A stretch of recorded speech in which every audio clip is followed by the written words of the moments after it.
In the mountain village of Omoko, where the clouds leaned so close they kissed rooftops, Aniton was known for her soft voice and her steady hands. She was the girl who stitched torn mats without being asked, who swept her father's compound before sunrise, who never raised her voice even when the river dried and the goats scattered. So when she married the blacksmith's son, no one expected noise or fuss. There was no drumming, no dancers, just a quiet blessing beneath a crooked tree, and the folding of one life into another. Within months her belly swelled. It was not a surprise. She was young, healthy, and quiet, the kind of woman old mothers believed would open easily for life. The villagers nodded approvingly. The midwives hummed. Her husband beamed as he walked to the forge. Everything was as it should be. Until it wasn't. 6 months passed. Her belly grew. 7, 8, 9. Still it grew. There were no pains. No water breaking. No blood. No cries in the night. No stillness either, only a strange rhythmic stirring under her skin. It was soft at first like a fish turning in a bowl. But it never stopped. Even in her sleep, Aniton would feel the movement, steady and slow, like breathing. Like waiting. By the 12th month the midwives stopped visiting. They had whispered among themselves too long, and the oldest one, Mama Keiji, finally muttered what the rest dared not say. "This is no child." Aniton's mother brought in the priest. He came with bells, feathers, a carved staff, and eyes that squinted more from fear than age. He circled her 3 times and spoke words that clung to the corners of the room like dust. "She carries a spirit," he announced. "Or something older than spirit," someone else said. A year passed. Then another. The belly did not shrink. It did not burst. It simply was large, round, stretched tight like a gourd full of oil. The village stopped asking when the baby would come. They started avoiding her shadow. Children were told not to stare. Women crossed themselves when her name was spoken. By the 3rd year, Aniton could no longer walk. Her legs, once strong from carrying firewood and grinding yam, were too thin now. Her arms had faded into soft bone. Only her belly remained full, too full. When she tried to shift on her mat, the weight pulled her sideways. The skin on her stomach had grown pale, then translucent, revealing blue veins like map lines and a strange glow that flickered faintly at night. She stopped speaking. But the hum began. At first it was faint, a low vibration that only she seemed to feel. Then her husband heard it too, late one night as he sat by the fire. A soft sound like a voice swallowed in the throat. It came from her belly, rising and falling in pulses, steady, musical. Others came to listen. They leaned in cautiously, pressing their ears to her swollen skin. Some heard singing. Some heard weeping. One boy said he heard drums. Mama Keiji came again, brought not by duty but by something older than it, a curiosity, a tether to something she didn't name. She knelt by Aniton's side and placed both palms on the belly. Her eyes rolled back. Her body went stiff. She remained like that for hours. When she finally pulled away, her voice was dry. "It hums," she said. But not alone. The priest tried again. He burned incense, poured salt, drew symbols on the doorframe. He asked the spirit to name itself. It did not. But the humming grew louder. One night a storm came. Not of wind or rain, but of sound. The mountains echoed with the low chant of thunderless noise, a sound like deep breathing magnified, like a cave exhaling. Doors rattled. Water in pots rippled. The goats ran into the forest. And from Aniton's hut came a glow, steady and red. The villagers didn't speak of that night. But they remembered. In the morning, Aniton's husband was gone. No footsteps. No blood. Just his tools still warm from the forge and his wrapper folded neatly by the door. The village no longer pretended. They brought her food without speaking. They left offerings at her window, water, cola, palm oil, white cloth. They stopped asking if the baby would come. Because they had begun to believe it wasn't a baby at all. Children born in the village began arriving with strange marks, spirals behind their ears, extra lines on their palms, eyes that glowed in moonlight. One girl refused to speak for 2 years, and when she finally did, her first word was Aniton's name. The humming never stopped. Sometimes it filled the hut. Sometimes it echoed through the trees. A hunter once claimed he heard it while climbing the far side of the mountain, and when he turned, the rocks beneath him had warmed like skin. Aniton's skin never broke. Her eyes never closed. She watched the door every night. The 4th year began with silence. Then one night her belly twitched. Not a flutter. Not a kick. A tremor, like something waking up.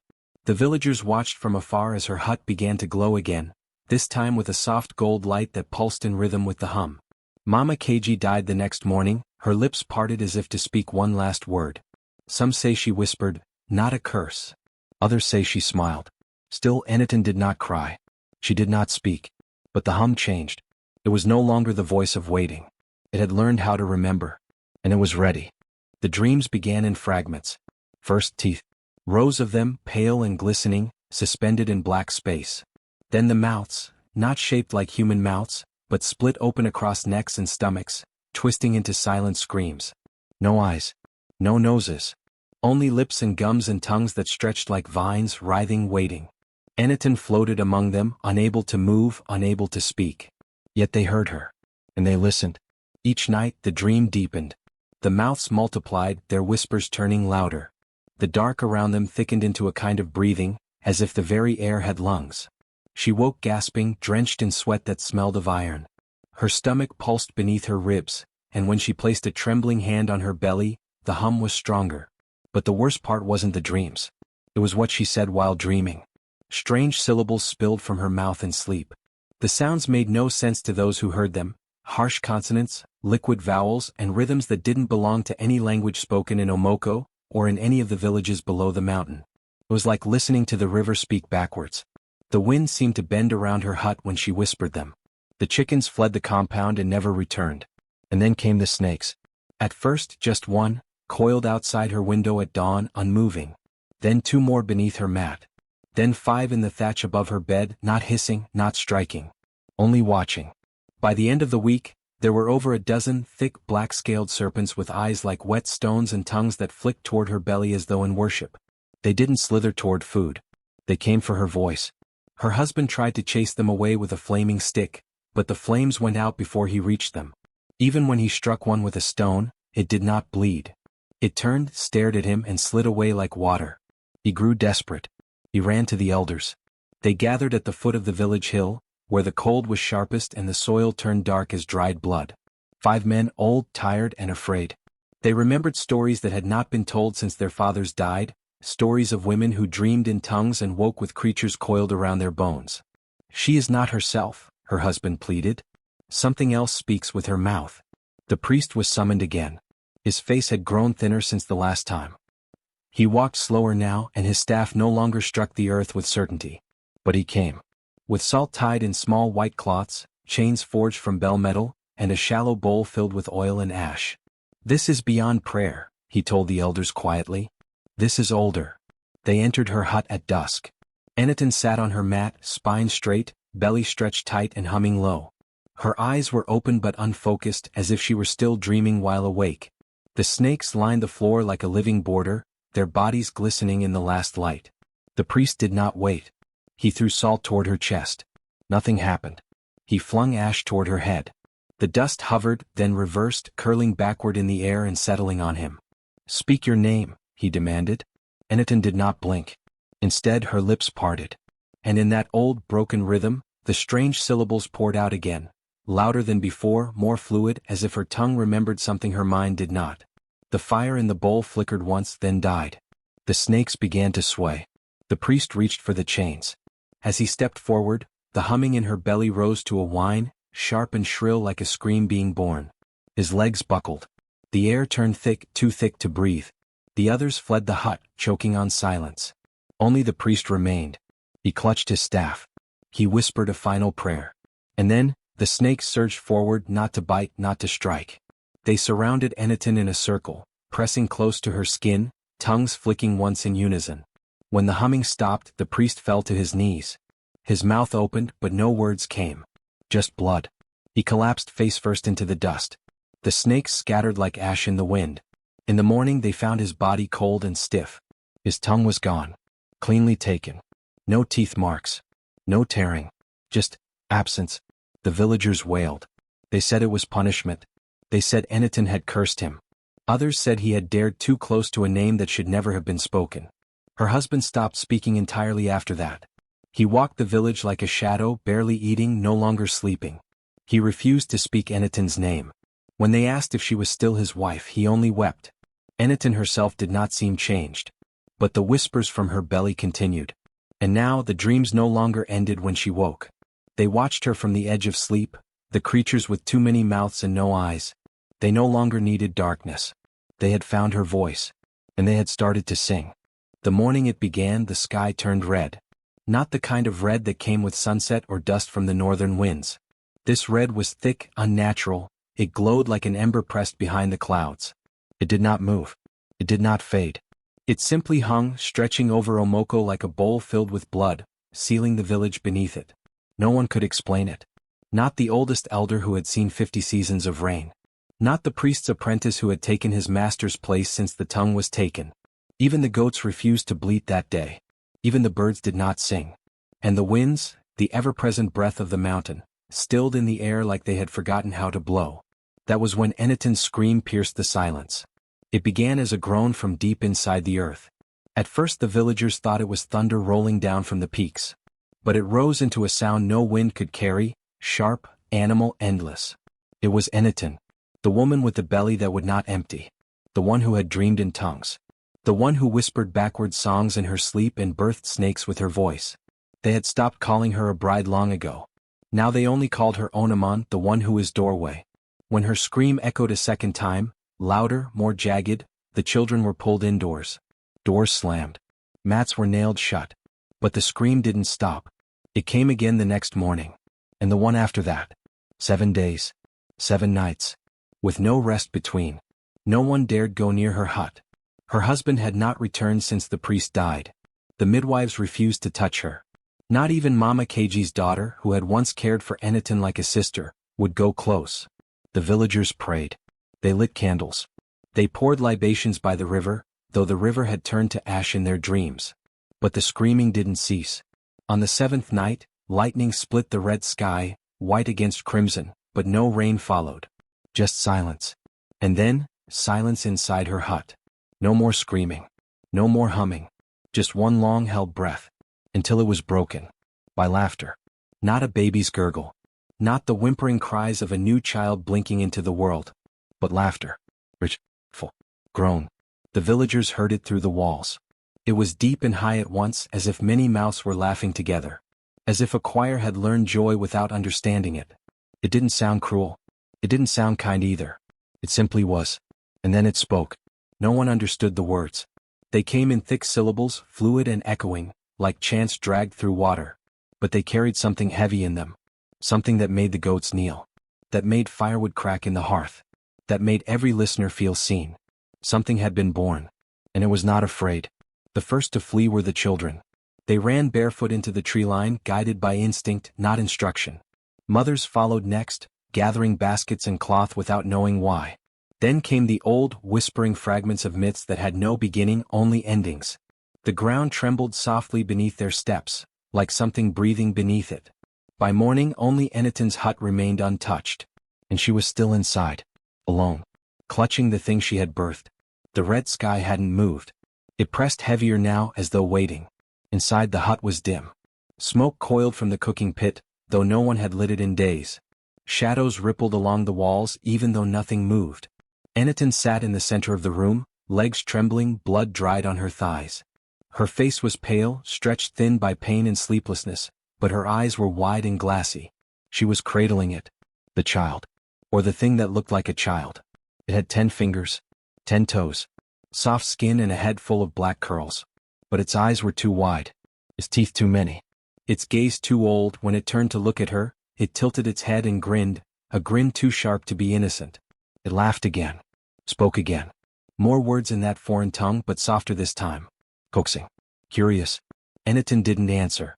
She simply held it. Her hands shaking, but not from fear. From exhaustion. From awe. The thing reached for her hair, giggling. It tugged gently, murmuring a phrase that made the shadows flicker. The walls seemed to lean closer. Then it began to hum. Low and slow, the same hum that had lived in her belly for years. It wrapped around the air like silk, brushing against the bones of the hut. Even the snakes had left now. Only she and the child remained. The red sky did not clear that day. It stayed, unmoving, as if unsure whether to bless or punish. Eniton did not cry. She did not scream anymore. She only rocked the child. And the child, whatever it was, sang in a language not meant for earth. And the earth listened. They named him Iba. The word meant fever in the old tongue, but Eniton insisted it also meant arrival. She whispered the name over and over as if by speaking it enough times, the world might soften to it. But the world was not listening anymore. It was watching. By his third day on Earth, Iba had never cried. He smiled often though, not like a child discovering joy but like something ancient remembering it. His eyes never stayed still. They scanned the walls, the ceiling, the floor beneath him. He blinked rarely as though the need was beneath him. And when he slept it was only for minutes at a time. Short, sharp silences, then laughter, then humming. The village remained mostly empty.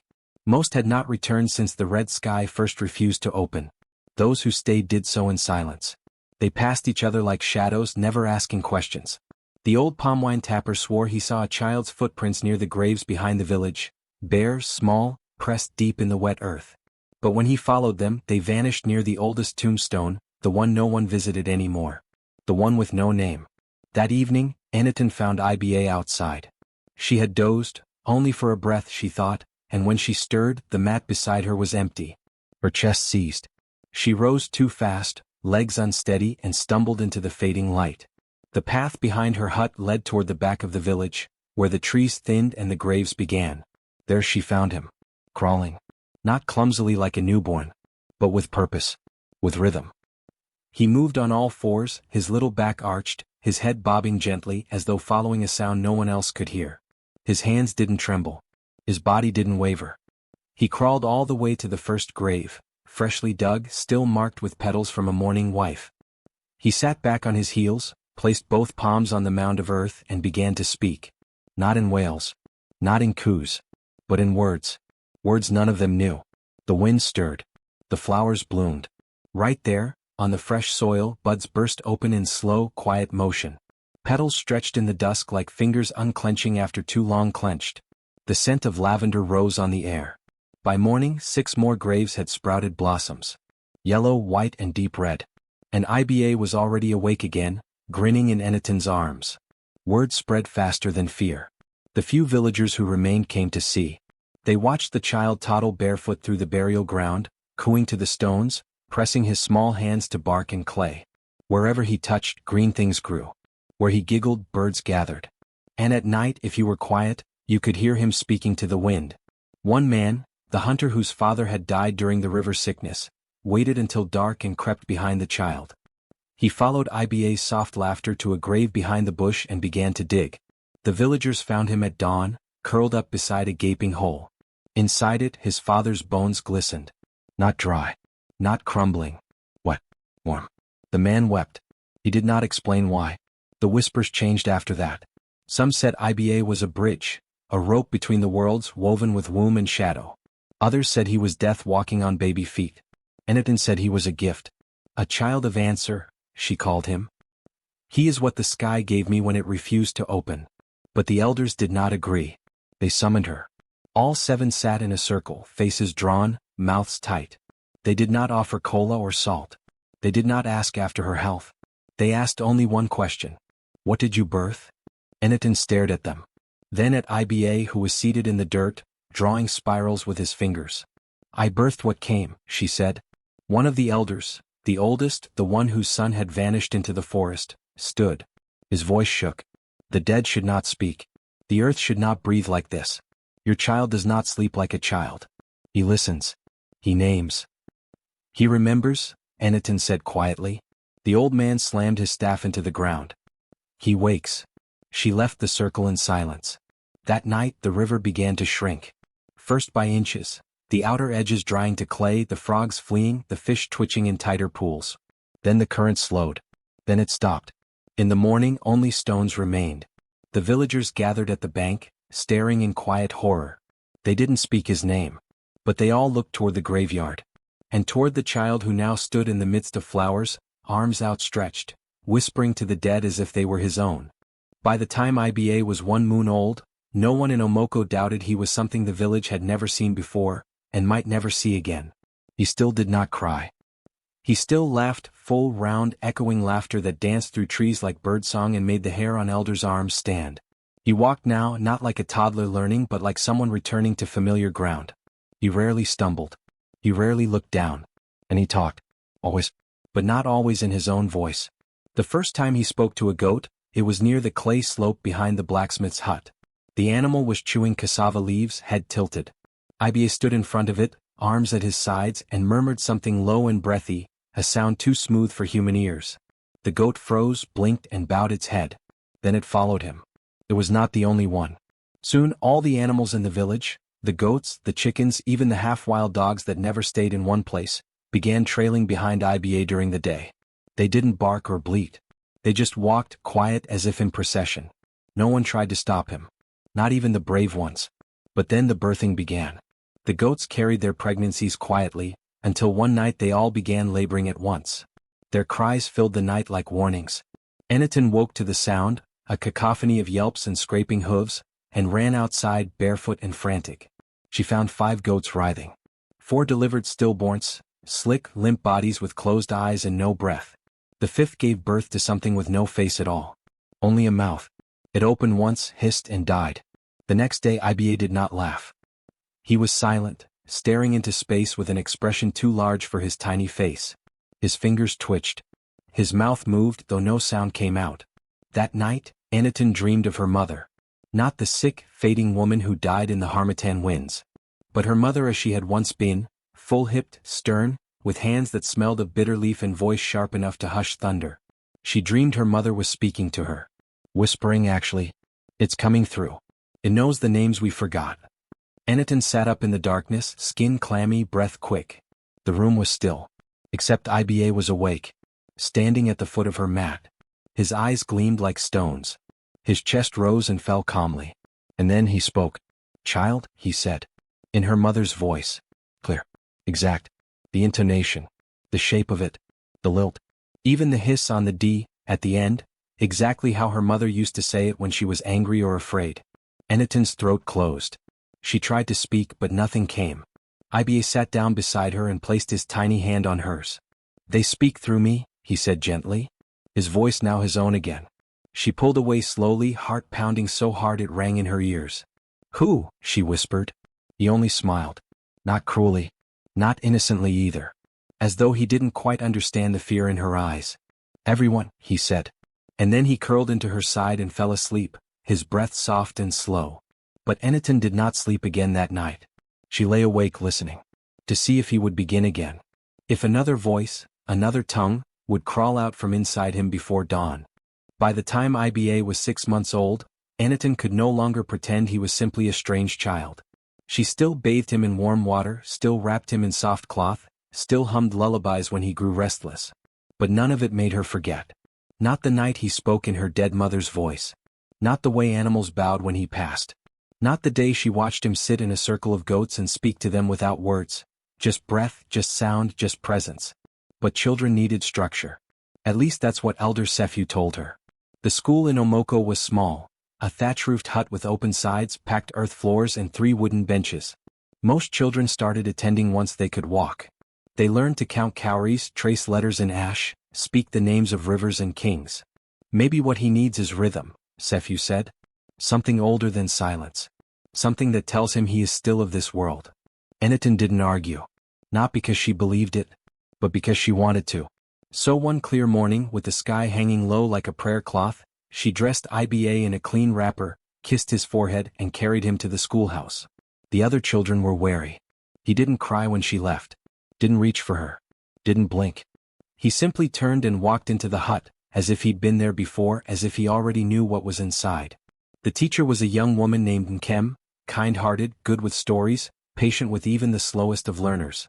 She'd helped raise half the village's little ones, and when she took Iba's hand she smiled. "He's just a child," she told herself. "He just needs time." The first hour passed quietly. The children sang the welcome song. They counted yam seeds on a mat. Nkem showed them how to draw circles with their fingers. But Iba did not participate. He sat still on the edge of the mat, staring at the ground, hands folded in his lap. Then he stood, walked to the center of the hut, and began to draw. Not in chalk, not in ash. With his fingers alone, pressing into the earth like it was dough, dragging fine lines, curves, and symbols no one recognized. Not hurried, not confused, deliberate. The other children stopped what they were doing. They watched. Nkem approached, leaning over. "Ibe," she whispered. "What are you?" But the moment her shadow touched the drawings, he began to sing. Low at first, barely more than a hum. But it grew. Rising, stretching, curling around the rafters like smoke. It wasn't in Yoruba, or Igbo, or any tongue known to Omoko. It was older, rounder, circular and sharp at once, like a sound trying to return to itself. The children began to cry. One by one they covered their ears. But none ran. They couldn't. Their feet were frozen to the floor, as though the ground had reached up and taken hold. Nkem tried to scream, but her voice stuck in her throat. Outside the sky darkened. No clouds. No wind. Just shadow, as if something large had leaned over the village, watching. Then the roof caught fire. There was no warning. One moment it was thatch and smoke. The next it was flame. Bright yellow-orange tongues licking the beams, but not descending. Not falling. The fire did not burn the children. Did not scorch the benches. It climbed in reverse, spiraling upward out through the roof hole, vanishing into the air. The singing stopped. Iba blinked. Sat back down. The fire vanished as if it had never been. And then the chalkboards changed. All at once the dusty slates flickered. Words appeared in thick, white strokes, clear and wide. He is not a boy. He is a gate. Nkem fainted. By the time Eniton arrived, heart hammering, sweat on her lip, the children had already been let out. Not one was hurt. Not even a blister. But none of them would speak. Not about what they saw. Not about what they heard. Not even about the words on the board, which still glowed faintly in the dark. Eniton found Iba sitting outside, legs crossed, humming again. She gathered him into her arms. Held him tightly. He rested his cheek on her shoulder and whispered, "They came through." She didn't ask who. She didn't want to know. The school never reopened. The hut was left to lean and crumble. And whenever anyone walked past it, they walked faster, because sometimes even long after the fire they swore they heard singing. And beneath the dust on the back wall, if the light hit right, the words remained. Faint. But permanent. The man arrived with a leather satchel and eyes too wide to be truly curious. He was called a scribe, though none in Omoko had heard his name before. He came from one of the river cities far to the south, a place of cement buildings, glass windows and electric wires that buzzed in the rain. He wore glasses that made his eyes look like floating stones, and he introduced himself with a soft bow and a request. "I only want to listen," he said, "and to understand." He had heard of the boy, of course. Even cities had ears, and Iba's name had traveled. Whispers about the child who sang in lost languages, who named graves, who spoke with voices not his own. The elders did not welcome him, but they did not send him away either. Curiosity and fear were cousins after all. Eniton watched him carefully as he approached her home. He was polite.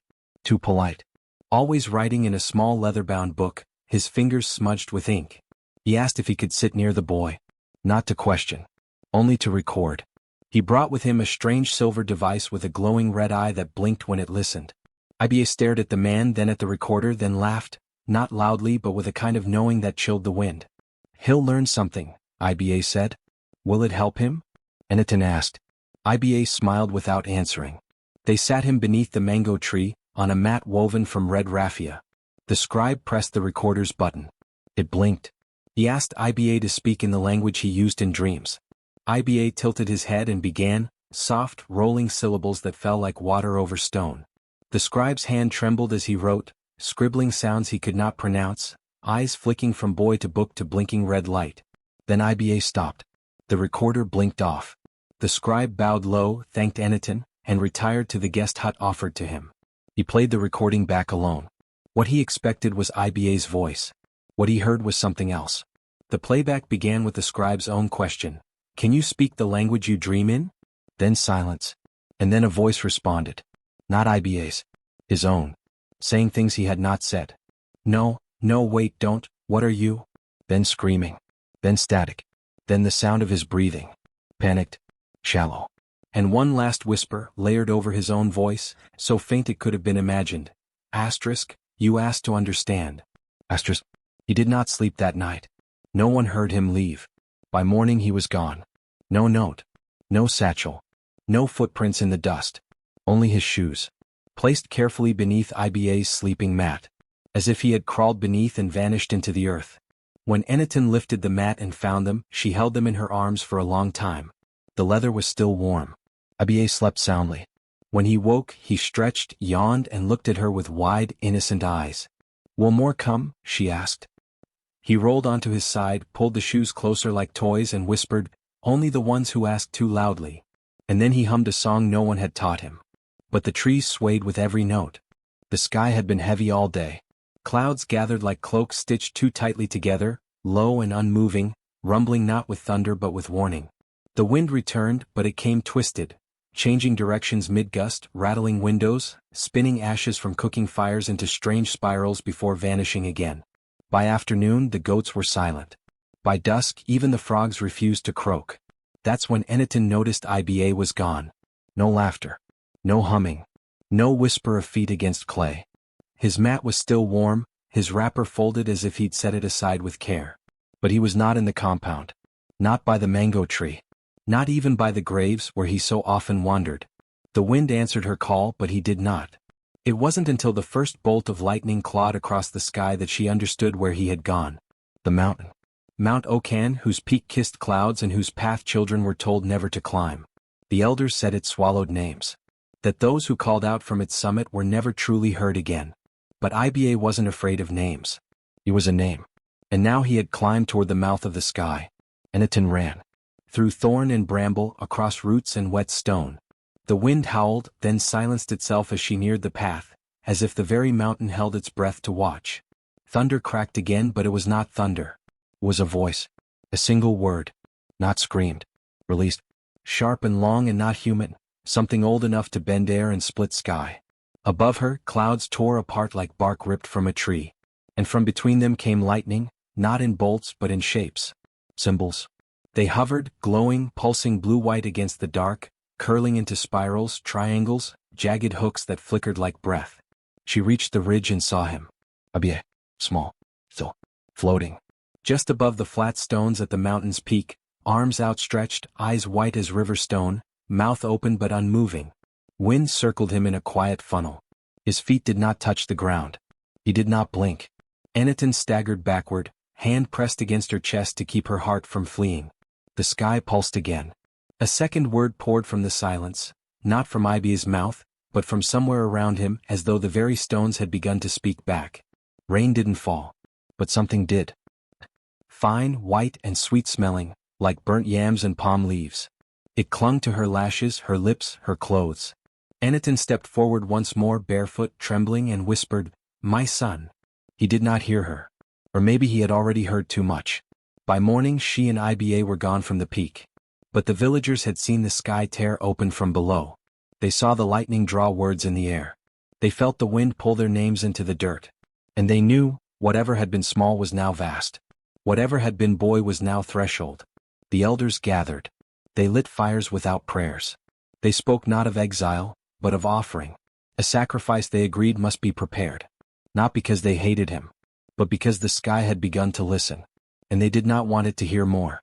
They watched her from their doorways, but no one dared follow. Eniton wrapped Iba to her back with her best cloth, the indigo-dyed one her mother had left her, and walked past the last compound of Omoko just before dawn. Her footsteps made no sound. Even the sand seemed to part for her, as if the earth itself understood what was about to leave it behind. The elders stood near the village shrine. They did not speak. Not after her refusal. They had offered her the last two doors: surrender him to the deep forest, or leave and never return. She had looked them in the eye, her face calm but hollow, and said, "You offer no choice at all." So she made her own. She did not say goodbye. She did not look back. She passed the dry riverbed, the old Irako tree, the shrine to forgotten gods, and walked until even the wind grew still. The forest ahead loomed wide and tall, thick with secrets, heavy with watching. And she entered. No one saw her again. Not her neighbors. Not the children who once played at her feet. Not the midwife who first noticed her belly would not shrink. Not even the birds that followed Iba's every step. But the silence she left behind was not the end. Because 1 year later, to the day, the moon turned orange. It was no eclipse. No seasonal glow. Just a stillness that colored the night like ripe fruit hanging in the sky. And across not just Omoko but the other villages nearby, Iskin, Udo, Ilik, children woke from sleep at the exact same moment. Mouths open. Eyes wide. And they spoke. All of them. At once. In a voice that was neither young nor old. Not theirs. Not borrowed. A language none had learned, yet every child pronounced perfectly, syllables like riverstones clicking into place, words shaped like teeth in song and memory. Parents held their breath. Some prayed. Some wept. But all froze when the final words came, always in the same voice, always with the same softness. She chose to love me. Then silence. Not another sound. No explanation. And every child blinked, confused but calm, as if they had simply shared a dream. It happened again the next year. And the one after. And always on the night the moon turned orange. No one dared enter the forest to search for her. The priests no longer spoke her name. The elders grew quiet when asked about the child who opened the sky. But children still wake when the moon ripens. Still speak the words. Still end with the same final breath, not in fear, but in something close to awe. And the forest? It remains thick and unentered. But those who pass too close say they hear humming in the trees. Low and soft. Like a lullaby. Like a voice choosing again and again to stay. The decision was not delivered with shouts. No drums. No gathering of the full village. Just 7 elders beneath the shrine tree, eyes like slate, mouths barely moving. The wind did not stir their robes. Even the birds seemed to hold their breath that morning. Eniton stood across from them with Iba balanced on her hip. He was heavier now but never slumped, never drooped like other toddlers. He carried himself like air chose to obey him. His gaze did not wander. His silence was never blank. He looked at the elders as if they were something he had already known long ago. Elder Nso, the oldest among them, spoke first. It has gone too far. He didn't need to explain what it was. They all knew. Since the night the mountain split open and lightning wrote his name in symbols across the sky, Iba had not spoken again. Not a single word. But storms gathered behind his eyes. The rain bent when he blinked. When he touched a sick child's hand, the child screamed, not in pain but in recognition. Something deeper. Something wrong. Elder Rayleigh's fingers clenched around his carved staff. The yam fields rot when he walks past. The chickens lay no eggs. The water in the pots turns bitter. He is not of here. Eniton felt Iba stir slightly, adjusting the way he sat on her hip, but he did not speak. They waited for her. Elder Nso sighed. There is one path left. The same we've always taken with what does not belong here. She didn't ask what he meant. Everyone in Omoko knew. The deep forest. The place where cursed things were left. Where crying babies once vanished. Where strange lights flickered between the trees. Where the gods had turned their faces long ago. The forest took what was not meant to remain. Or they offered she could leave. Walk into the world beyond the boundaries of the river and the hills, carrying her boy with her. Alone. Unblessed. Unprotected. But she could not remain. Not in Omoko. Not with him. They gave her until dusk. When she returned home the wind came too.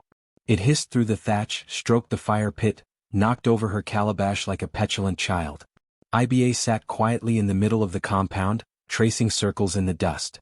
Eniton watched him for a long time. Are you angry? She asked softly. He looked up at her. No. Do you understand what they're asking? Yes. She knelt before him. Tucked a loose coil of hair behind his ear. They're afraid. He nodded. They should be. That silenced her. For the first time she saw not the child she had carried, not the quiet miracle who never cried, but something wider. He held space like the sea. And for the first time she let herself ask the question she had buried since the day he laughed instead of wept. What are you? He did not answer right away. He rose, walked to the edge of the compound, and stared at the path that led to the river. Come, he said. I'll show you. The sky was bruising when they reached the bank. The river had never truly recovered after it dried. Now it was little more than a ribbon of dark water, sluggish and shivering beneath the light of a sun that no longer warmed. Frogs croaked from somewhere unseen. The air smelled of copper and smoke. Iba walked ahead of her, bare feet pressing the sand without sinking. When he reached the water's edge, he dipped his hand into it. Not playfully. Reverently. The surface quivered, and then stilled. I was not meant to stay, he said at last. Eniton stood beside him, knees trembling. Then why are you here? His eyes did not blink. You brought me. No, she whispered. You came on your own. Through me maybe. But you chose to come. I did not choose, he said. I answered. To what? He looked at her then, really looked. And suddenly he was every age at once. He was the child she nursed. The boy who never bled. The spirit who called bones from the ground. He was laughter and stillness, shadow and sky. And he was tired. To pain, he said. To hunger and to grief and to the ones who cried for something that could never die. I don't understand. You don't have to. She felt tears spill onto her cheeks before she knew she was crying. He took her hand. His fingers were warm. Real. Alive. I am a door, he said. I was built to open. But opening hurts. Then stay closed. I can't. Lightning flickered behind the clouds. The river trembled. And from somewhere deep in the forest, a drum began to beat. Slow. Steady. Calling. She turned toward it. The trees beyond the riverbank swayed though no wind blew. The vines hung thick, the shadows deeper than they should have been. The place where they told her to leave him, to surrender him, was breathing. She squeezed his hand. Then I won't let you go, she whispered. He didn't smile. He didn't weep. But his fingers tightened around hers. You will have to choose. She shook her head. I already did. Behind them in the village bells rang. Low and somber. The dusk had come. Eniton turned toward her son. Her child. Her strange, terrible, beloved child. And she knelt before him. I am not afraid of what you are, she said. I am afraid of the world that wants you gone. I cannot stay, he said again. I know. So where will we go? She looked past the river. Into the trees. Into the waiting hush of the forest where cursed things vanished. Somewhere they cannot follow. He leaned into her. She lifted him. He felt heavier than ever before, not in weight but in knowing. She carried him to the edge. She did not flinch when the trees parted. She did not tremble when the vines curled back to make a path.